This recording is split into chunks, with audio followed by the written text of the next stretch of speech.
Les rebelles du M23 se sont emparés de la localité de Bunagana, un important centre de commerce transfrontalier entre la RDC et l'Ouganda et tout proche du Rwanda.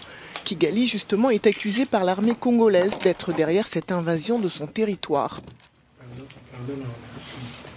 Après avoir constaté d'énormes revers subis par leurs protégés sur le terrain, les forces de défense du Rwanda ont, cette fois et à découvert, décidé de violer l'intangibilité de notre frontière et l'intégrité de notre territoire en occupant la cité frontalière de Bunagana ce lundi, ce qui constitue ni plus ni moins une invasion de la RDC, et les forces armées de la République démocratique du Congo tireront toutes les conséquences qui s'imposent et défendront la patrie. Le M23, une rébellion à dominante Tutsi vaincue en 2013 par l'armée congolaise et les casques bleus de l'ONU, a repris les armes fin 2021. La RDC accuse le Rwanda de soutenir ce groupe rebelle, ce que Kigali dément. Mais selon des analystes, la résurgence du M23 serait une réaction du Rwanda à la présence croissante de l'Ouganda dans l'est de la RDC. Bonsoir chers fidèles spectateurs, téléspectateurs de iCanal Télé.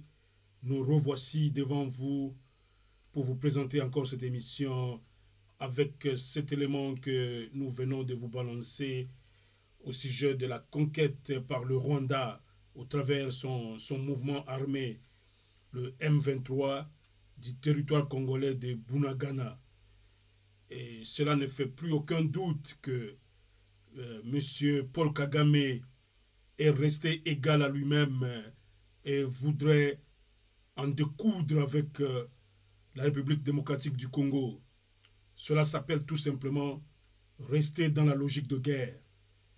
Et nous voudrions, et nous allons, c'est ça l'effort que nous allons effectuer dans cette émission, essayer de vous démontrer comment Paul Kagame, l'homme fort du Rwanda, n'a pas de choix que de rester sur la logique de la guerre.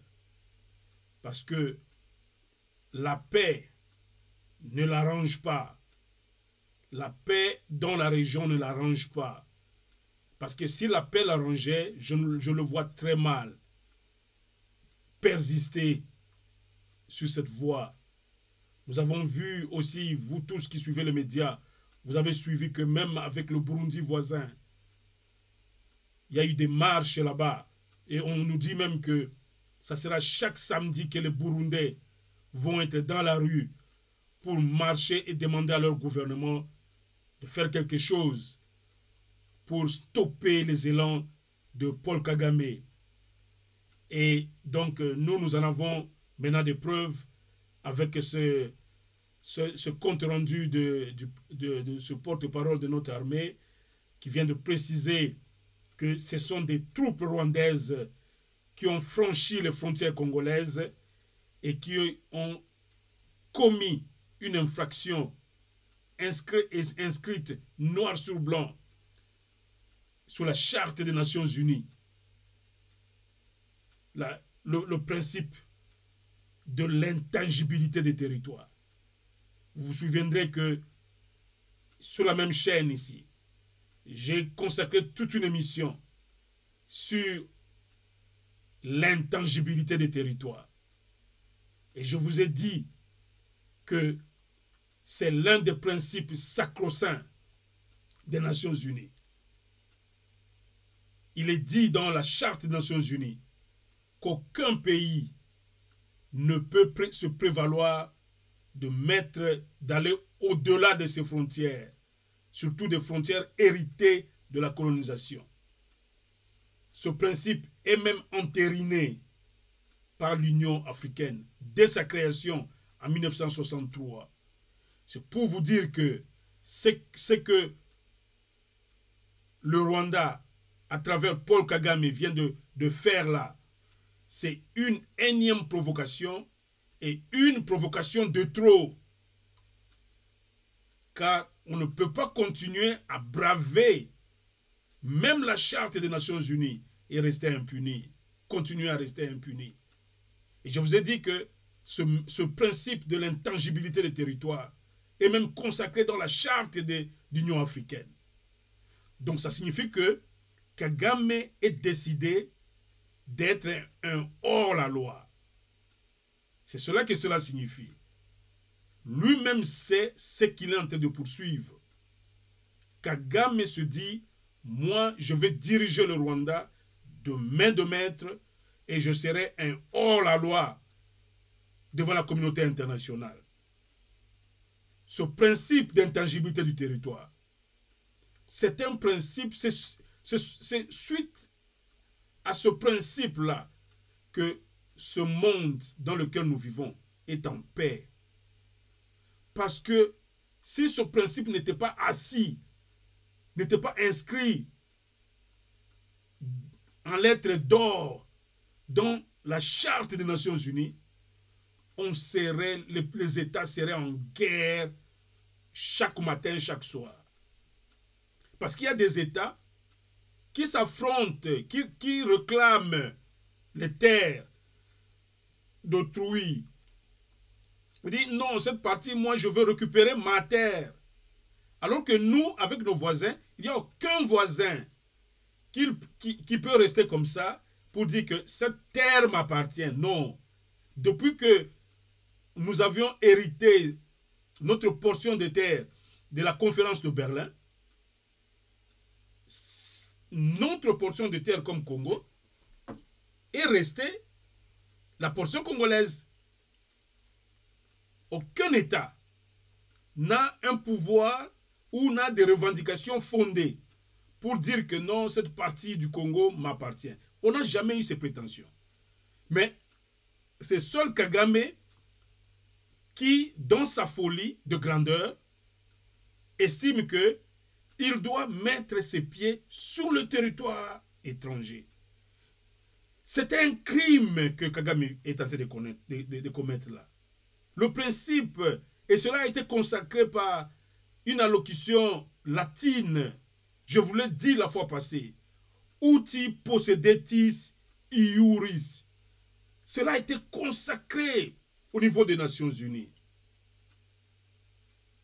Uti possedetis iuris. Ce que vous possédez aujourd'hui, vous le posséderez toujours. C'est un principe sacro-saint, inscrit en lettres d'or dans la charte des Nations Unies. C'est ça qui fait que le monde est en paix. Ça signifie que personne ne peut aller conquérir le territoire d'autrui et sortir indemne. Mais combien de fois Kagame a fait ces tentatives? Ça, je lance la réflexion.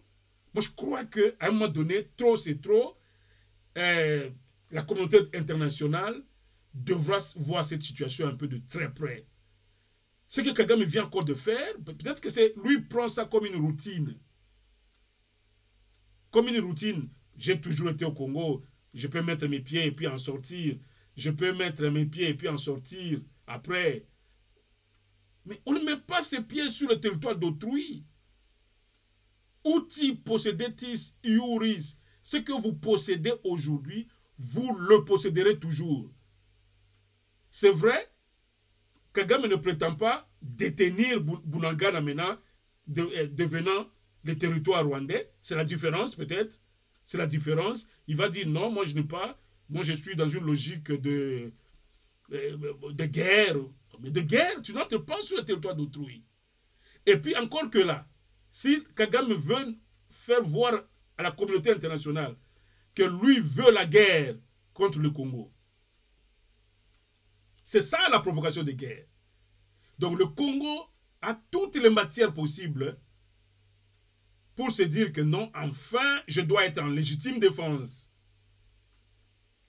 Il est temps que le Congo agisse ne serait-ce par légitime défense. On ne peut pas voir son territoire violé et puis rester calme. Sinon, on va créer un précédent, une jurisprudence pour d'autres mouvements qui se passeraient dans d'autres pays, que le Rwanda a toujours fait ça au Congo, mais on a toujours rien fait. Mais il ne faudrait pas que le Congo créer une jurisprudence, créer un précédent. Parce que le cas du Congo peut être un cas d'école maintenant. Des juristes peuvent prendre ça comme des jurisprudences. Les juristes sont très malins. Vous verrez dans un tribunal, un juriste évoquer le cas du Congo, mais le Rwanda est entré 10 fois au Congo et la communauté internationale n'a jamais rien fait. Donc c'est normal que ce pays fasse ce qu'il a fait. Parce que le Rwanda l'a fait avant. Donc nous sommes en train là implicitement de consacrer une jurisprudence que Kagame continue à pousser et à asseoir la jurisprudence. Nous pouvons comprendre, nous avons dit hier ici, que le président Tshisekedi était sous la balance. Parce qu'il est entré, il y a quelques semaines, dans la logique de guerre aussi. L'Est du pays est en alerte maximale. Il y a eu un renfort d'un bataillon de Lubumbashi pour renforcer les militaires qui sont à l'Est. Tous nous avons vu ça. C'est que le président congolais est aussi entré dans la logique de guerre. Mais sauf que il continue à rester esclave de la loi. Il continue à rester fidèle à ses convictions. Dans son DNA, l'UDPS, d'où il vient, ne parle pas le langage des armes. Tshisekedi continue à être esclave de ce ADN-là. Ce n'est pas un homme de guerre. Alors qu'il est en face de lui, un rebelle, un homme de guerre, un homme qui n'attend que le langage des armes. Kagame n'est qu'un rebelle. Kagame n'est pas un homme civilisé. Ce n'est pas un chef d'État normal. Normalement, cet homme devrait être banni dans les conférences internationales parce que il n'a pas le flair, il n'a pas l'image qu'il faut, même pour représenter un État dans les forums internationaux.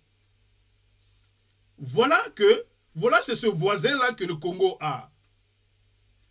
Faut-il rester dans la logique que nous avons prônée hier ici, disant que si le Congo ose attaquer le Rwanda, ce sont des Rwandais, des pauvres Rwandais, des innocents Rwandais qui vont mourir, et que si le Congo, les militaires rwandais tuent, massacrent les Rwandais, les pauvres Rwandais, Tutsis, qui ont déjà subi le génocide,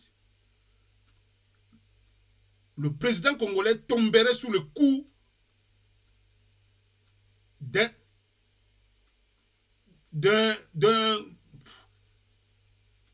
la justice internationale, je veux dire.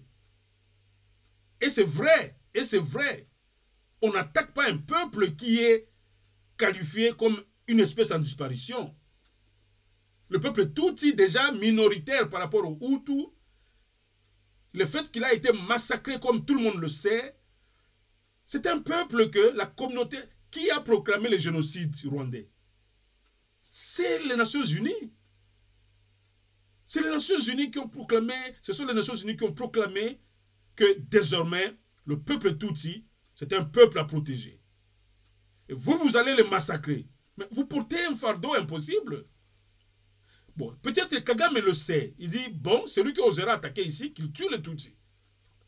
Qu'il tue les Tutsis, on verra avec lui. C'est le jeu qu'il joue. Parce que c'est anormal.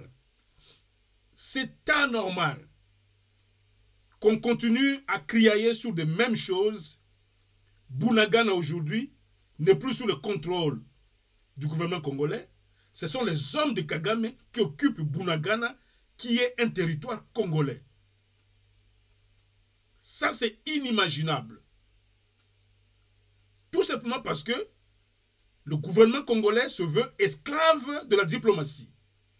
esclaves de l'observance des lois internationales. Mais oui, mais en relation internationale, il y a une théorie qu'on appelle l'anarchie. Moi, je crois qu'il faudrait que le président congolais Félix Tshisekedi, avec ses collaborateurs, qu'ils viennent un peu rappeler au président Tshisekedi qu'il y a une théorie en relation internationale. C'est la théorie de l'anarchie. Parce que ça doit guider chaque pays. Cette théorie dit chaque pays agit selon ses intérêts. En relation internationale, chaque pays agit selon ses intérêts. Et il peut se permettre d'attaquer son voisin à tout moment quand ses intérêts ne sont pas et sont menacés, je veux dire. Quand ses intérêts sont menacés, il n'a que faire de l'autre pays. C'est ce que Kagame fait. Je crois que Kagame, c'est un fervent élève de cette théorie de l'anarchie. Et c'est défendu par beaucoup de scientifiques. Ils disent qu'on le veuille ou pas, le monde est conçu dans l'anarchie. C'est l'anarchie qui fait asseoir le pouvoir des États. C'est pourquoi on dit toujours qu'en relation internationale, il n'y a pas d'amis, il n'y a que des intérêts. Ce principe-là vient de la notion de la théorie de l'anarchie. Et ce qui guide Kagame, c'est cette fameuse théorie de l'anarchie.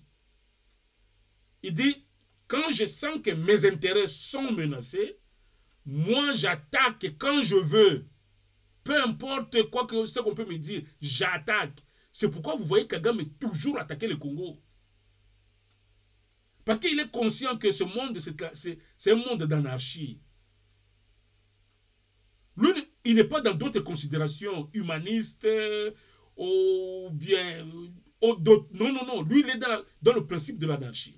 Alors, nous disons que quand vous êtes en face d'un voisin comme le Rwanda, avec sa logique d'anarchie, de vouloir toujours être le premier, le plus fort, braver tout le monde, moi je crois qu'il faut jouer aussi son jeu. Il faut jouer son jeu. Parce que rien n'établit que, même militairement, Kagame est plus fort que le Congo. Rien n'établit cela. Rien, en tout cas, absolument rien n'établit que Kagame militairement est plus fort que le Congo. D'abord, le Congo a plus d'hommes. C'est un pays de plus de 100 millions d'habitants. Pratiquement 70% des hommes. C'est une population jeune, la population congolaise.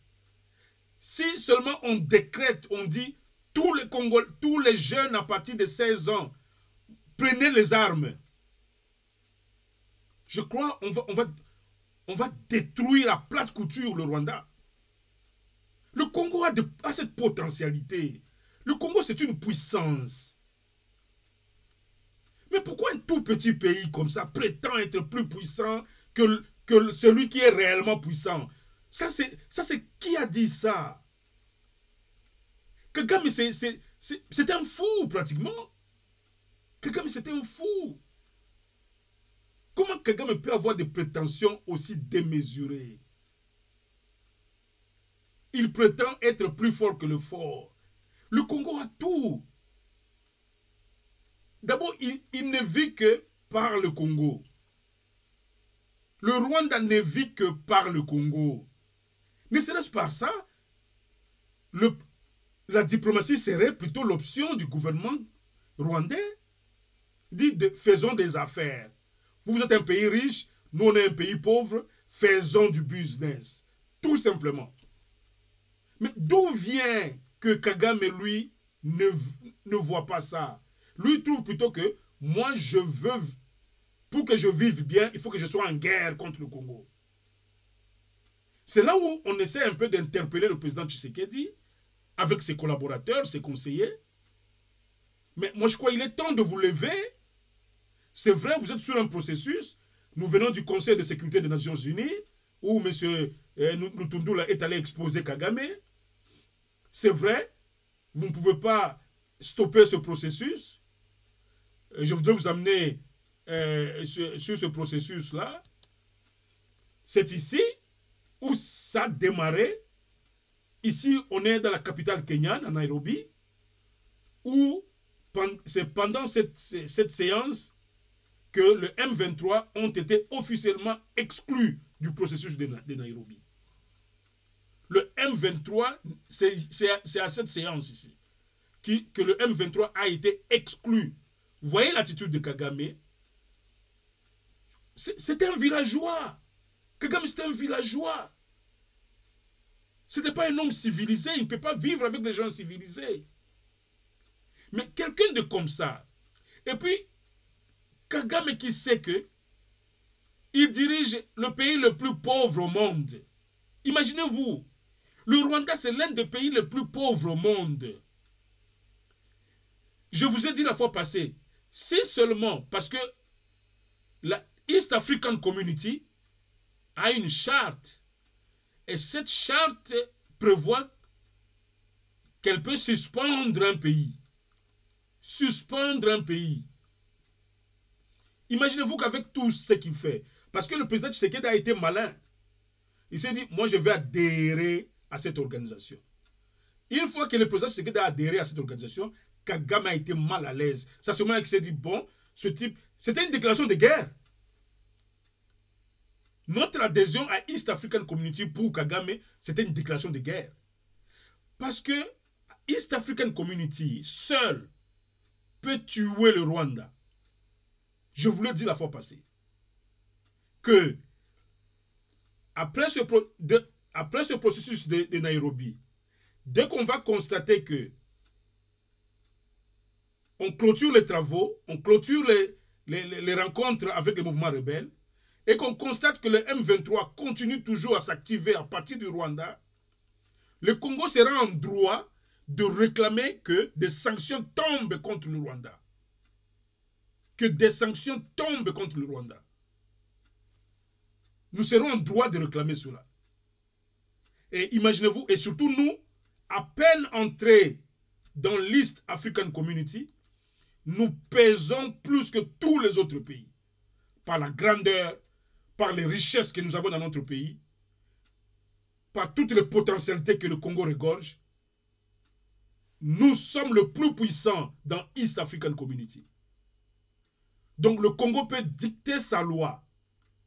C'est pourquoi je vous dis, ça ne tardera pas. Ça ne tardera pas. Je crois que le président Tshisekedi a tout intérêt de peser de tout son poids sur ses compères de East African Community pour isoler le Rwanda sur tout point de vue, surtout économique. Surtout économique.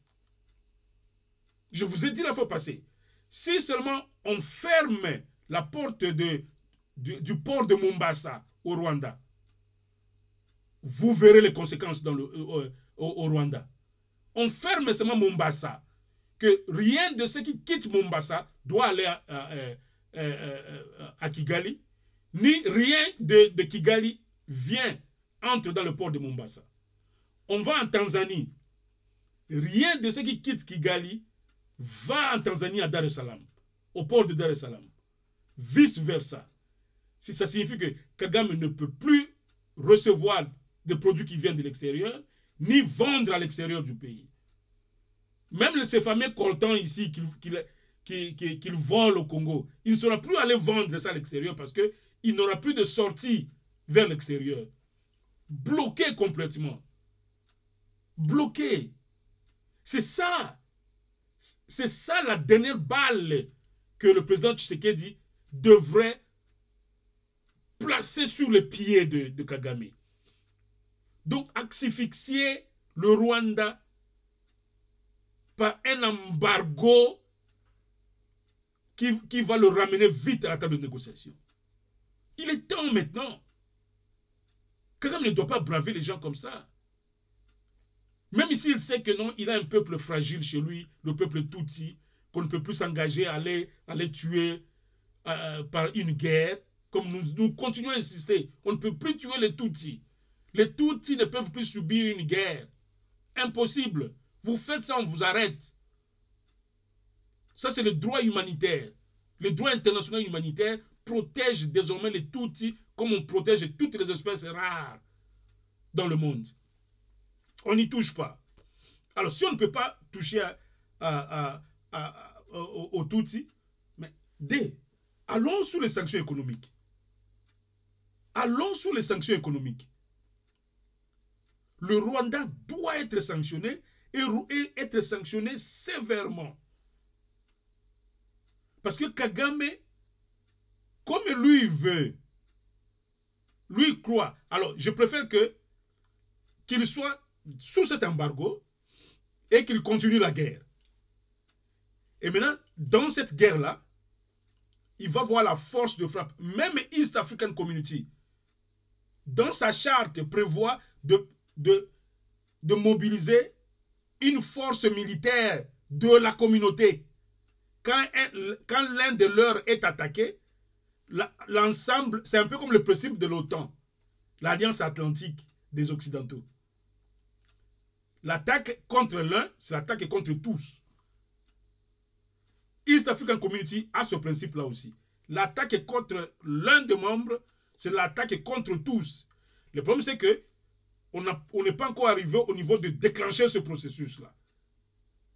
C'est ça la délicatesse de la diplomatie du président Fachi. Il savait que cette organisation est clé pour moi. C'est ici où moi je vais neutraliser Kagame. Notre entrée à East African Community, ça a sonné le glas de la fin de Kagame. Kagame le sait. Kagame le sait. C'est pourquoi Tshisekedi est resté esclave dans sa diplomatie. Il doit attendre ce processus de Nairobi finir.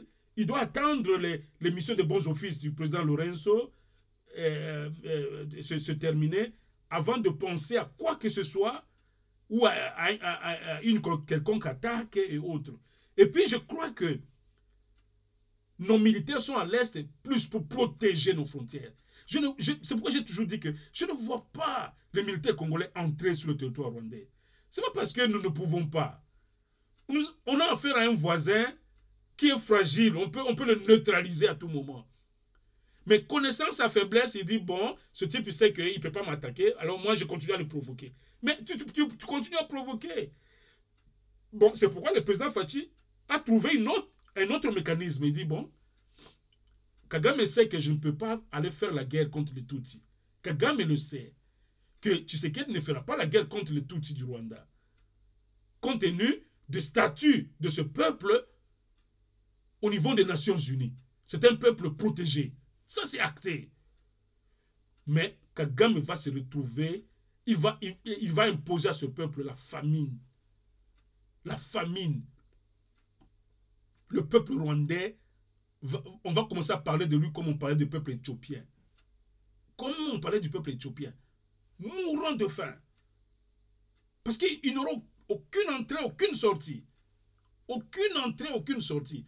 C'est la punition qu'on va faire assainir à Kagame et à ces gens qui continuent à les soutenir dans cette voie. Ben, c'est que nous, iCanal Télé, nous disons, nous avons le picture, comme nous disons en anglais. Nous avons tout le picture. Nous savons voir maintenant et nous voyons la stratégie de Kagame. Kagame veut pousser parce que lui il trouve que il faut faire la guerre au Congo pour obtenir quelque chose. Et surtout qu'il sait qu'au Congo, il comptait sur ses pions qui étaient dans les rouages du pouvoir au Congo. Kagame s'est habitué très mal à voir des gens dans les rouages du pouvoir au Congo qui, lui vendaient des plans de guerre, qui lui envoyaient même de l'argent frais, l'argent liquide, Kagame pouvait appeler comme ça, il dit je veux 2 millions, on lui envoie 2 millions, sous Kabila. Il dit je veux 2 millions, on lui envoie 2 millions. Je veux 5 millions, je veux 100 millions, le président appelle le financier et dit écoutez, libérez au raïs du Rwanda le fameux 10 millions là-bas, il en a besoin. Et il s'est habitué comme ça. Alors maintenant, sous Fachi, Fachi a neutralisé ces hommes. Fachi a réellement neutralisé les pro-Rwanda. Les pro-Rwanda. Même si on continue à dire que non, les pro-Rwanda sont toujours dans le système. Ils peuvent être dans le système, mais ils n'ont plus le pouvoir dans le système. C'est un problème de pouvoir. Ils n'ont plus la décision. Ils ne voient plus là où les stratégies, ils ne sont plus là où les stratégies se prennent. Je ne crois pas que Fachi les a laissés dans ces positions. Non. Alors maintenant, il se dit non. C'est pourquoi Kagame se sent en insécurité. Lui s'est dit, pour que lui reste en paix chez lui, il faudrait que lui, il contrôle le Congo. Il faudrait que lui contrôle le Congo. Mais ce monsieur de Tshisekedi est venu avec une politique claire. Le Congo, c'est le pays des Congolais et devrait être contrôlé par les Congolais. Il a mis hors d'état de nuire le FCC et le PPRD. Mais quand c'était le FCC et le PPRD, c'est Kagame qui était au four et au moulin. C'est lui qui contrôlait nos finances, c'est lui qui contrôlait notre armée, c'est lui qui faisait tout. C'est pourquoi tous nos généraux sont morts au combat. C'est pas parce qu'ils étaient faibles. C'est parce que lui-même, Kagame, quand il disait envoyez-nous celui-là, on veut le tuer. Il a commencé d'abord par massacrer nos officiers à Kitona. On a envoyé tous nos officiers là-bas. Kabarebe les a massacrés. Tous des officiers de ex-phase. Et puis maintenant, on continuait ce système de massacre systématiquement par de petites incursions. Kabila nous montrait qu'il était en train d'attaquer les positions du Rwanda, soi-disant attaquer, alors qu'il ne faisait rien. Il exposait plutôt nos militaires. Mais maintenant, est-ce qu'on a déjà entendu un général tomber dans les incursions là-bas? Non, l'un de nos généraux là-bas tombé. C'est parce qu'il n'y a plus de trahison. C'est parce qu'il n'y a plus de trahison. Et Kagame est mal à l'aise. Kagame est mal à l'aise. Il s'est dit, je n'ai plus le contrôle du Congo. Je ne suis plus dans le siège du pouvoir au Congo. Je ne contrôle donc plus ce qui s'est fait au Congo. Et comme je ne contrôle plus, ça ne va pas. Alors il se sent en insécurité. C'est comme si les Congolais vivaient là-bas, vivaient au Congo avec l'idée que, mijotant seulement des choses contre le Rwanda. Alors que les Congolais n'y pensent même pas. Mais lui s'est dit que non, non, non, si je reste comme ça, le Congo va m'envahir. Le Congo n'envahira jamais le Rwanda pour envahir. Quoi faire au Rwanda? Alors, lui, dans sa folie, croit que non, il faut que lui cherche toujours à entrer et il crée un mouvement et il exige notre gouvernement à négocier avec le M23. Et le président, Tshisekedi, dans sa lucidité, il dit, je déclare ce mouvement-là un mouvement terroriste. Déjà pour te dire que je ne négocierai pas avec eux. C'est un mouvement terroriste. Tu as donc échoué dans ta stratégie. Et Kagame donc a vu que sa stratégie est tombée dans l'eau. C'est pourquoi vous le voyez. Est-ce que lui pouvait encore attaquer Bunagana? Il ne pouvait plus. Mais il s'est dit, moi je vais foncer. Mais Tshisekedi ne négociera pas avec ces hommes. Et qu'est-ce qu'on va dire en conclusion? Donc, je suis convaincu que on reviendra dans la position où ça sera des armes qui vont crépiter. Et le jour où les armes vont crépiter, nous disons, c'est les pauvres Tutsis rwandais qui vont mourir au Rwanda. Des victimes, des gens qui sont victimes déjà du régime de Kagame. Un Kagame qui dirige le Rwanda de main de maître, dans la terreur. Nous avons pitié de nos frères Tutsis du Rwanda. J'ai toujours plaidé le cas des Tutsis rwandais. Un jour, vous serez massacrés pour rien. Parce que le Congo a une force de frappe. Mais nous disons, on ne peut pas attaquer le Rwanda. Mais on finira un jour par attaquer le Rwanda. Voilà. Donc, moi, je crois que le cas de Kagame, ça devient un cas d'école. Hein, ça devient un cas d'école. Uti possedetis iuris Ça, c'est un principe clé. On ne peut pas franchir les frontières d'autrui. Mais Kagame s'amuse comme ça, alors que le Congo n'a jamais franchi la frontière rwandaise. Nous n'avons jamais franchi la frontière rwandaise. Imaginez-vous. Est-ce que c'est parce que nous sommes faibles? Je ne crois pas. Je ne crois pas. Donc, chers compatriotes, continuons à observer ça. Vous savez, nous avons un ennemi qui n'est pas fort, mais qui vient faire commettre au Congo des erreurs. Faut-il qu'on joue son jeu, qu'on tombe dans ce jeu? C'est là le problème. Et dans la lucidité, je crois que c'est là où le président Tshisekedi se dit, je ne tombe pas dans l'erreur. Cet homme me provoque. Il veut que j'agisse. Je n'agirai pas comme ça. Je n'agirai pas comme ça. Mais c'est lui qui sera mis à nu. Déjà au niveau des African Community. Et puis, même déjà le Conseil de sécurité des Nations Unies. Je vous ai dit, c'est l'organe de décision des Nations Unies. Le Conseil de sécurité agit par voie de position. Soit il donne sa position ou recommandation. Je crois qu'on a dépassé l'étape des recommandations. Le jour où le Conseil de sécurité va siéger sur le cas du Congo pour constater que le processus de Nairobi a été foulé aux pieds par le Rwanda, je crois que le Rwanda risque des sanctions. Imaginez-vous un pays qui ne vit que de l'aide. Le Rwanda ne vit que de l'aide. Hein? Kagame est même en train de quémander de l'argent des réfugiés avec la Grande-Bretagne, avec Boris Johnson. Imaginez-vous. Et puis, dites-vous, comment un pays comme le Rwanda, qui n'a pas d'espace, est en train de dire à la communauté internationale, envoyez-moi tous les réfugiés. Et les Rwandais ne disent rien. Constatez ça. Les Rwandais ne disent rien. Comment un tout petit pays, on va vous amener des gens d'autres cultures et tout ça? Parce que lui veut l'argent. Lui veut l'argent, mais il va créer un problème démographique dans son pays. Un problème démographique qu'il ne va pas maîtriser. Mais imaginez-vous que cette proposition vienne au Congo. Vous verrez comment les Congolais vont marcher. Alors que nous avons de l'espace, les Congolais vont dire non. Boris, garde ton argent. Le Congo, c'est pour les Congolais. Ne nous emmenez pas des Irakiens, des djihadistes pour habiter le Congo. Non, on n'accepte pas.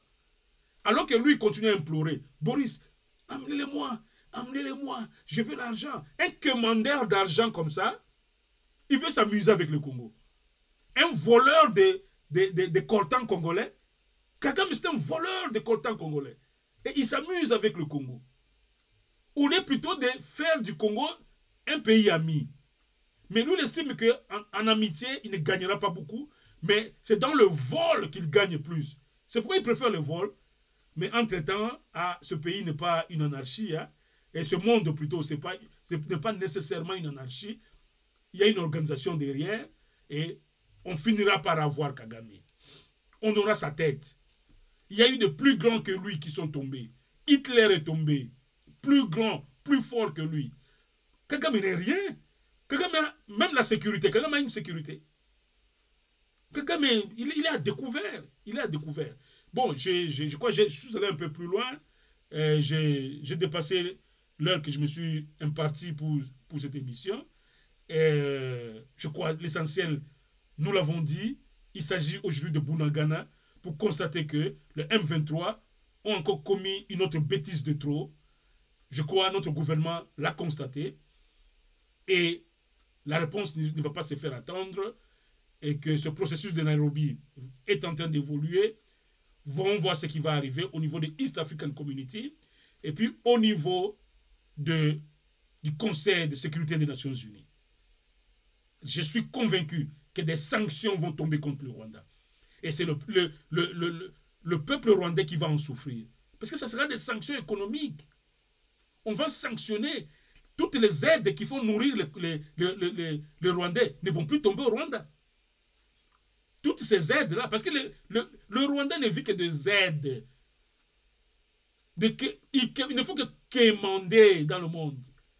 Un pays pauvre, mais avec un président hautain, inutilement hautain, qui ne signifie rien, et qui croit être le plus puissant. Mais Hitler a été le plus puissant. Comment est-ce qu'il a fini?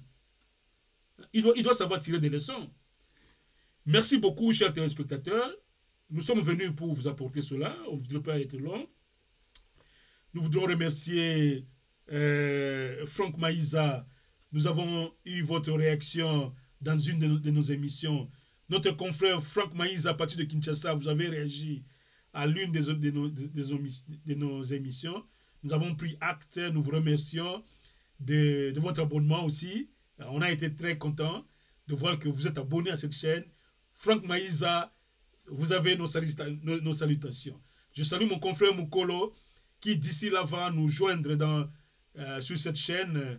Mon confrère Mukolo qui est à Kinshasa, un professionnel comme moi, un ancien de l'ISTI. Avec moi, on a étudié dans la même classe, dans le même auditoire. Je crois que vous aurez un autre style d'un autre professionnel. C'est comme moi, j'encourage qu'il y ait plusieurs options, plusieurs styles, et ça me va. Hein? Mukolo, tu as ta place sur le canal télé. Je t'invite donc à tout moment, tu peux commencer à proposer tes émissions, ça va bien passer. Je salue l'incontournable Camille Moleke Cablo. Je te salue là où tu es, l'incontournable Camille Moleke. Je salue Papa Maïza, l'incontournable aussi, ça c'est notre papa, on ne peut pas l'oublier. Je salue tous mes compatriotes de Newcastle. Je crois que je n'ai pas encore contacté nos consultants. Ce soir déjà, je vais contacter mes consultants. J'apprends que Matata Mpogno s'est éclipsé, se serait éclipsé d'une convocation de la Cour de cassation. Il aurait évoqué qu'il est désormais resté aux États-Unis pour des raisons de santé. Pour des raisons, soi-disant, de santé. On s'est dit, c'est quoi ça? Ma tête était bien portant. Il est allé en pompe aux États-Unis. Tout le monde a dit, bon, c'est le futur président. Il s'est dit c'est le secrétaire d'État américain qu'il a invité comme futur président du Congo. Mais aujourd'hui, on nous dit que non, l'homme est plutôt malade, il ne va pas se présenter devant la Cour de cassation. Allez-y comprendre quelque chose. Nous allons parler de ces choses avec nos consultants pour décortiquer un peu les dribblings de Matata. J'appelle ça dribbling. Hein? C'est vraiment comme un véritable médiateur qui dribble pour donner la dernière passe. Que veut Matata finalement? Hein? La Cour de cassation maintenant le veut. La Cour constitutionnelle a décliné ses responsabilités. Bon, maintenant la Cour de cassation, la seule cour maintenant qui nous reste, l'appel, je suis malade. Ce sont ces avocats qui se sont présentés hier. On va revenir sur ces sujets. Je veux aussi faire intervenir, je crois, à la fin de cette semaine ou cette semaine, Ballast Afrique qui est camerounais, qui vit à Newcastle. Je vais relancer son invitation. Il était déjà programmé pour une interview avec moi ici sur Skype. Je vais le relancer. Vous aurez Ballast d'Afrique. Il m'a promis qu'il est en train de sortir un album. Et puis, c'est un grand activiste sur la politique camerounaise avec Paul Biya qui est en train de le malmener au Cameroun. Nous allons parler avec lui de tout ce que les Camerounais vivent sous Paul Biya. On va passer un peu en revue et il est très éloquent. Je crois qu'il va nous expliquer des choses pour qu'on apprenne un peu ce que Paul Biya fait au Cameroun là-bas. En tout cas, merci beaucoup. Je vous ai un peu pris plus de temps que prévu. Je m'en excuse parce que je ne devrais plus être long. Merci beaucoup. Nous nous retrouvons encore une fois très très bientôt. Si pas demain, je serai avec vous, fidèle au rendez-vous. Dans l'entretemps, passez une très bonne soirée. Là où vous êtes, partout où vous êtes, Congolais, restez, ayez foi. Nous allons mettre fin à la folie de Paul Kagame. Merci beaucoup.